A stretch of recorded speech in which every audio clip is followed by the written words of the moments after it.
Hey everyone, and welcome back. Today we're going to be diving deep into a topic that I think has probably crossed all of our minds at some point. How to deal with your ex-husband's new wife. It's a situation filled with so much potential awkwardness and for sure lots of emotional Oh, landmines. totally. And to help us unpack all of this, we're turning to Eva Nash's novel, Wolves of Betrayal, My Werewolf Ex-Husband's Regret. We'll also be weaving in some insights from the author's own experiences. It's like getting two perspectives for the price of one. I love that. And it's fascinating to see how the novel, even with the whole werewolf thing, mirrors so many real life experiences people have after divorce. It really does. Yeah. Like, have you ever had that moment where you see your ex's name pop up unexpectedly?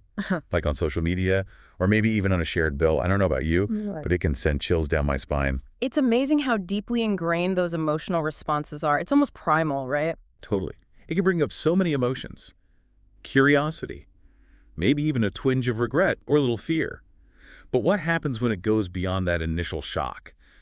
How do you handle a truly difficult ex-husband? Well, both Ava, the protagonist in the novel, and Eva Nash herself had to figure that out the hard way. Eva talks about her ex showing up unannounced, like late at night, demanding to talk. That's awful.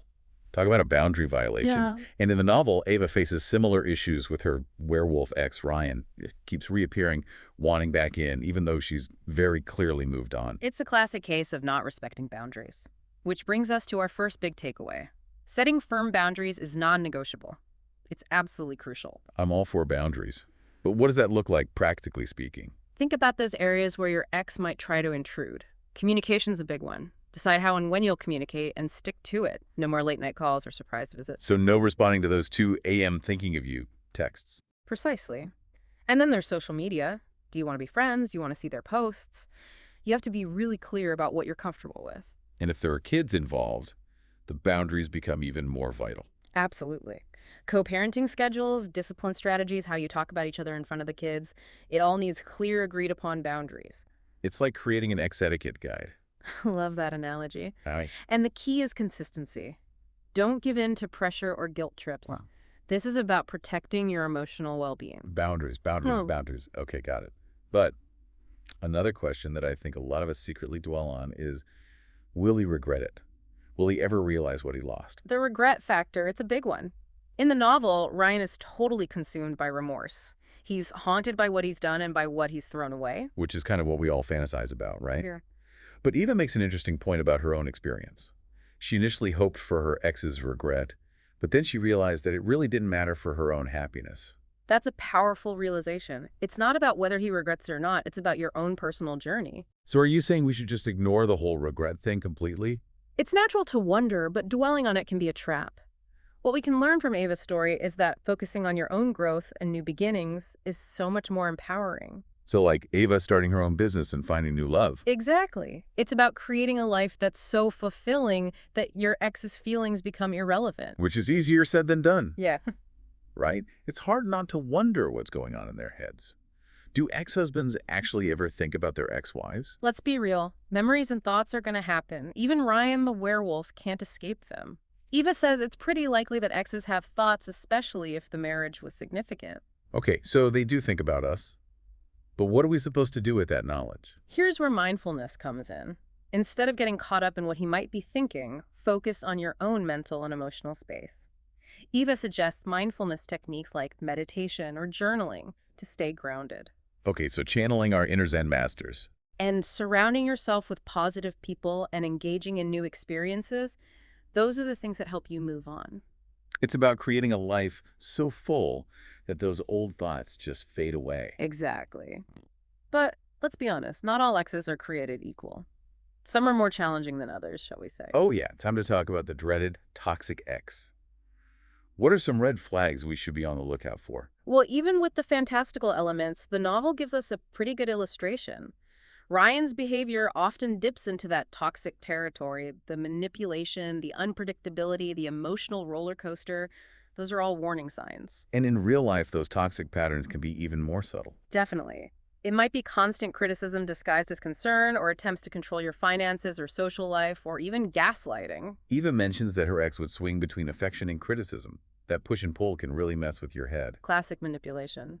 And the key is recognizing these patterns early on. Okay, so what do we do if we find ourselves in this situation? First things first, those strong boundaries we talked about, limit contact as much as possible. Don't get sucked into arguments that are going nowhere. So basically disengage from the drama. Exactly. And don't be afraid to seek support. Talk to trusted friends, family, or a therapist. They can help you see things clearly and validate your experience. And don't forget self-care. We often put ourselves last in the midst of chaos. Self-care is essential. Do things that nourish your mind, body, and soul. It's how you rebuild your sense of self. So boundary support and self-care are armor against the toxic ex. You got it. But even without a toxic ex, divorce can be incredibly tough. Absolutely. It's a loss no matter how you look at it. So how do we start to rebuild and embrace those new beginnings? Welcome back. So we've talked about boundaries and toxic exes and, that whole will he regret it question. But there's another piece of the puzzle that we haven't touched on yet, and it can be a major source of anxiety. The new wife. Exactly. We've danced around it. But how do you even begin to process this new person who's stepped into a role that was once yours? It's a dynamic that's just loaded with complexity. It's not just about logic.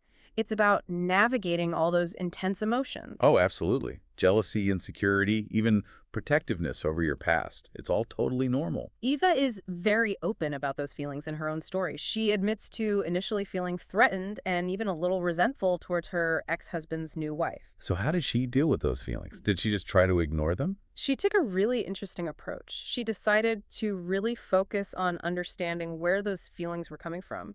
Were they rooted in genuine concern? Or were they stemming from her own insecurities? So it's like taking a step back and examining those emotions before you react. Exactly. That self-awareness is so crucial because it allows you to respond from a place of strength and clarity instead of being driven by pure emotion. Okay, that makes sense. But the big question is, do you have to communicate with the new wife? That's the question, isn't it? And unfortunately, there's no easy answer. It really depends on your situation. So no one-size-fits-all approach. No. Eva's stance is that communication should be a conscious choice, not an obligation, and it should always prioritize your own well-being. So you're saying you don't have to force yourself to be buddy-buddy with her if it's not serving you? Exactly. And she also stresses that even when communication is necessary, like for co-parenting, shared responsibilities, setting clear boundaries is paramount. Those boundaries, again, they seem to be the key to sanity and pretty much every aspect of post-divorce life. They really are. And they're even more important when you're dealing with the new wife. You need to define what you're comfortable discussing, how often you'll communicate, and what topics are totally off limits. So it's about creating a framework for healthy interaction. Precisely. And if at any point you feel pressured or uncomfortable, you always have the right to disengage. Okay, so communication should be a conscious choice. Yeah. But let's dive into those situations where it might be unavoidable. Co-parenting seems like a big one. Absolutely. When you share children with your ex, some level of communication with the new wife might be necessary, even if it's just through him, to create a stable environment for the kids. So it's about putting the kids' needs first, even if it means swallowing your pride a little. You got it. And the focus should always be on practical matters. Schedules, school events, health issues. Keep it clear, concise, and respectful. What about those situations where there aren't kids involved? When might communication still be necessary? Shared assets or ongoing financial entanglements. That's another common reason. If you and your ex still have joint accounts or property, you might need to interact with the new wife to sort things out. So sometimes the divorce paperwork isn't the end of the story. Unfortunately, no. And in these cases, it's really important to keep things as businesslike as possible. Stick to the facts, avoid getting emotional, and don't be afraid to loop in your lawyer if needed. So treat it like a professional negotiation, not a personal vendetta. Exactly. And document everything. Always a good idea to have a paper trail, just in case. Okay, so we've covered co-parenting and shared finances. What other scenarios might require communication with a new wife? The trickiest one, and often the most unavoidable, is navigating shared social circles. Think weddings, birthday parties, even just running into each other at the grocery store. Oh gosh, talk about awkward. It's like that moment in a horror movie when the music stops and you just gain OW, something bad is about to happen. It can definitely feel that way. And there's no magic formula for handling those encounters. Eva's advice is to be polite but firm. You don't have to go out of your way to be friendly, but you also don't want to create unnecessary drama. So finding that balance between cordiality and self-preservation. Exactly. A simple hello, a polite nod. That's usually sufficient. And if the conversation starts veering into uncomfortable territory, don't hesitate to excuse yourself. Makes sense. But what about those situations where the new wife isn't exactly playing nice? Yes. The new wife factor can get a little tricky, especially if there's tension or she's actively trying to stir the pot. So like making snide comments, trying to undermine your parenting, or just generally making your life difficult? Unfortunately, yes. And in these cases, it's even more important to hold those boundaries firm. Don't engage in the drama. Don't take the bait. And if her behavior is really egregious or impacting your kids, document everything and consider involving a mediator or therapist. It's about protecting yourself and your kids from unnecessary negativity. Exactly. And remember, you don't have to engage in every battle. Sometimes the most powerful response is simply disengaging and focusing on your own happiness. I'm getting a strong kill them with kindness and boundaries vibe here. Love that. Yeah. But even with the best intentions and boundaries, navigating the new wife dynamic can be emotionally draining. Oh, absolutely. It's a constant reminder of the past. And it's hard not to get caught up in comparisons or insecurities. Be kind to yourself throughout this process. Allow yourself to feel those emotions, but don't let them consume you. Remember, you've come so far, and you deserve to live a life filled with peace and joy. It's like a constant process of recentering and reclaiming your own narrative. Beautifully said. And part of that is choosing how you respond to these challenges. You have the power to set boundaries, prioritize your well-being, and create a future that is truly your own. So for those who are feeling overwhelmed by the new wife situation, what's the key takeaway here? Remember, you are not alone. These are common challenges. And there are resources and support systems out there to help you navigate them. Lean on trusted friends, family, or a therapist to process those emotions and gain perspective. And remember, healing takes time. Be patient with yourself and celebrate those small victories along the way. We've delved deep into the complexities of the new wife equation, but there's one final piece of this puzzle that we need to explore. Ooh, a cliffhanger. I'm intrigued. Tell me more. Well, we focused a lot on the challenges and the potential for conflict, but what if I told you there's also potential for something unexpected, something positive? Okay, now you've really got my attention. For our listeners who are eager to hear about this intriguing possibility, stay tuned for part 3 of our deep dive. Okay, we're back for the final part of our deep dive.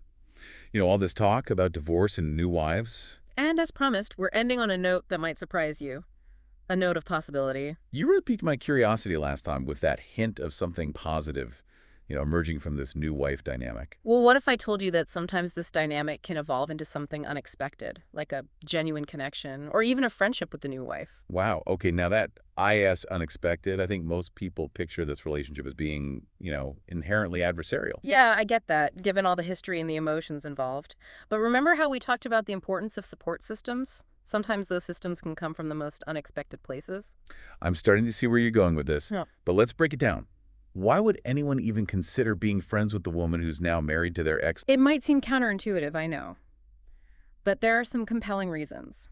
First and foremost, if you have kids, it can be incredibly beneficial for them. Right. A united front, It creates a more stable and less stressful environment. Exactly. It eliminates that feeling of being caught in the middle and having to choose sides. It allows them to have healthy relationships with both parents and their partners without feeling guilty or pressured. So it's about creating a sense of family, even if it looks different than the traditional model. Precisely. Yeah. And even if there aren't kids involved, a positive relationship with the new wife can just make life less complicated. Less drama, fewer awkward encounters, less tension at social gatherings. It's like taking a whole layer of stress out of the equation. Exactly. But let's be clear. This kind of friendship isn't about erasing the past or pretending everything's perfect. It's about finding common ground, respecting each other's roles, and supporting each other through the unique challenges of, blended families and post-divorce life. So it's more about mutual respect and understanding than becoming besties who, go on double dates. Yeah, exactly. And it's important to acknowledge that this kind of friendship doesn't happen overnight. It takes time, effort, and a willingness to let go of old hurts and resentments. It sounds like a process that requires a lot of maturity and self-awareness. Absolutely. It's not for everyone, and it's certainly not something to force. But if both parties are open to it and willing to put in the work, it can be incredibly rewarding. Okay, so let's say you're intrigued by this possibility. How do you even begin to build a bridge with the new wife? Communication is key, but not just any communication. It needs to be open, honest, and respectful. So no passive-aggressive digs or bringing up the past. Definitely not. The goal here is to establish trust and understanding. And what about boundaries? Are they still important in this context? Absolutely. Boundaries are crucial in any relationship, especially this one. You need to be clear about what you're comfortable with and what you're not. So it's about finding that sweet spot between being open and friendly while still protecting your emotional space. Exactly. And remember, it's okay to take things slow. You don't have to go from 0 to 60 overnight. Start with small interactions. Maybe a casual hello at a school event, or a brief chat at a mutual friends party. And if things feel forced or uncomfortable, you can always step back. Absolutely. Yeah. Listen to your intuition and always prioritize your own emotional well-being. So let's say you've put in the effort, you've communicated openly, you've set healthy boundaries, and you've actually started to develop a real connection with the new wife. What are some of the benefits of having this kind of unexpected ally in your life? Well, as we've discussed, it can make co-parenting so much smoother. You can bounce ideas off each other, offer support during those tough parenting moments, and even present a united front to the kids. And it can be such a relief for the kids to see the adults in their lives getting along. It creates stability and reduces their anxiety. Exactly. But the benefits go beyond just co-parenting. Having another woman who understands the complexities of your situation can be incredibly valuable. Because she's in the trenches too. Yeah. She gets what it's like to be in a relationship with your ex and navigate those blended family dynamics. That shared experience can create a real sense of camaraderie. It's like having someone who just gets it without you having to explain everything. Plus, let's not forget the social aspect. It's so much easier to attend events when, you'll have a friendly face there. It takes the pressure off. Exactly. And having that extra support system can make all the difference when it comes to dealing with the ups and downs of post-divorce life. So it's like turning a potential source of stress into an unexpected source of support. Precisely. And while it's not always possible or even desirable to form a friendship with your ex's new wife, it's definitely something worth considering if the circumstances are right. It's about recognizing that sometimes the most unexpected relationships can bring us the most joy and support. Absolutely. It speaks to the power of forgiveness, growth, and the resilience of the human heart. Wow, we've covered a lot of ground in this deep dive. From setting boundaries to navigating the new wife dynamic, it's been quite a journey. And I think the biggest takeaway is that you have the power to create a fulfilling life for yourself, regardless of your relationship status. You're not defined by your past, by your ex, or by the new wife. You have the strength to write your own story, a story filled with joy and connection and personal growth. And sometimes those stories take unexpected turns, leading to friendships and support systems we never could have imagined. So for our listeners who are maybe feeling lost or overwhelmed, remember that you're not alone. There are resources, support systems, and even unexpected friendships out there waiting to be discovered. And as you navigate this new chapter, be kind to yourself, prioritize your well-being, and trust that brighter days are ahead. Beautifully said. Yeah. And if you're looking for a relatable and inspiring story that explores these themes, I highly recommend Wolves of Betrayal, My Werewolf Ex-Husband's Regret by Eve and Ash. It's a captivating read that reminds us that even in the midst of heartbreak, there's always hope for healing. It's a reminder that life is full of surprises. And sometimes those surprises turn out to be the greatest gifts. And on that note, we'll wrap up this deep dive. Until next time, stay curious, keep learning, and remember you have the power to create a life you love.